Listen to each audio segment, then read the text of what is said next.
接住落嚟咧，我哋係有請器官捐贈者嘅家屬做一個分享嘅。我哋而家請袁樂善女士喺我旁邊咧，同我哋做個分享。你好，你好，袁女士，我知道你咧喺11年前咧，你嘅媽咪咧就係中風啦，跟住就腦出血嘅。咁後來咧手術之後咧，但係都冇辦法咧再醒返。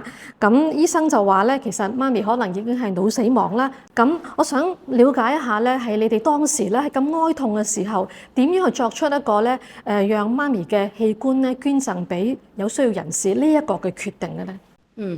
咁其實喺11年前，依個意外發生咗。咁當其時其實有一個好震驚啦，喺一個好傷痛嘅情況之下咧，去面對呢個事實。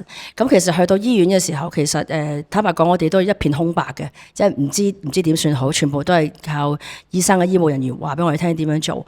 咁喺成個過程裏邊咧，其實入咗院幾日啦，都媽咪開咗腦2次，咁其實就唔樂觀嘅，咁亦都係傷痛嘅，好混亂嘅。其實嗰時先係咁，但係好回憶所及咧，好感恩嗰陣時有個護士同埋個醫生啦，係直頭同我哋傾咧，就係佢係好溫柔咁同我哋講係我媽咪有冇簽過器官捐贈嘅卡咁樣。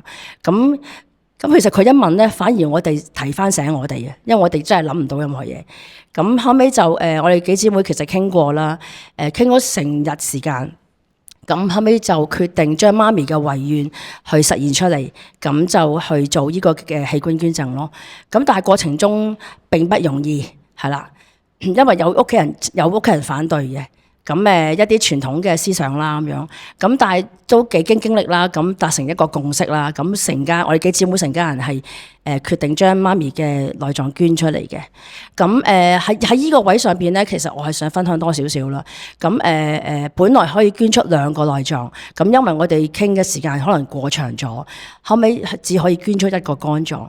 咁所以原來唔經歷係唔知嘅咯，嚇。咁但係嗰段路係傷痛嘅，係啦。咁但係最後尾都原來有個器官係捐得到嘅時候咧，又覺得好安慰咯。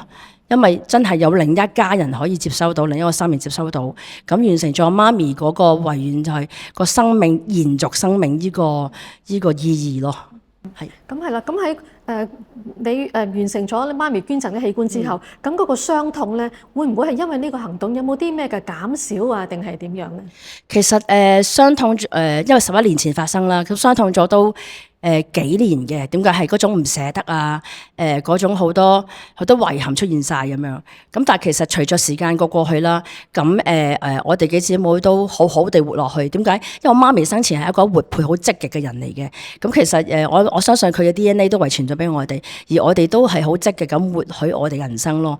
咁甚至乎係我哋幾姊妹啦，我哋屋企人啦，我丈夫啦，都係器官捐贈者嘅卡，即係填咗報咗嘅。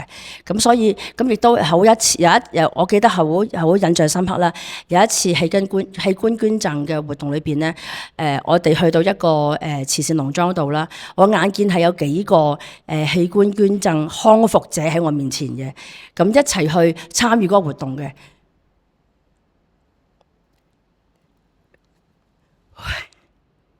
咁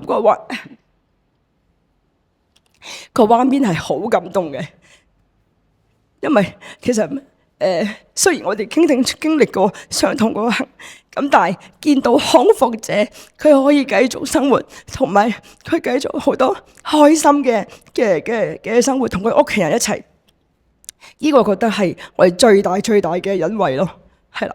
咁所以唔好意思啊。所以咧，我覺得咧，臨終嘅病人得佢可以實現一個生命延續生命啦。其實我哋在世嘅人咧，可以係生命感染生命咯。係啊，我覺得係即係可以付出1分1厘，可以令到更多生命、更多 family 可以去創造更多意義啦。嚇，呢個我覺得我哋嘅使命嚟嘅。好多謝袁女士嘅分享，好多謝你。Thank you。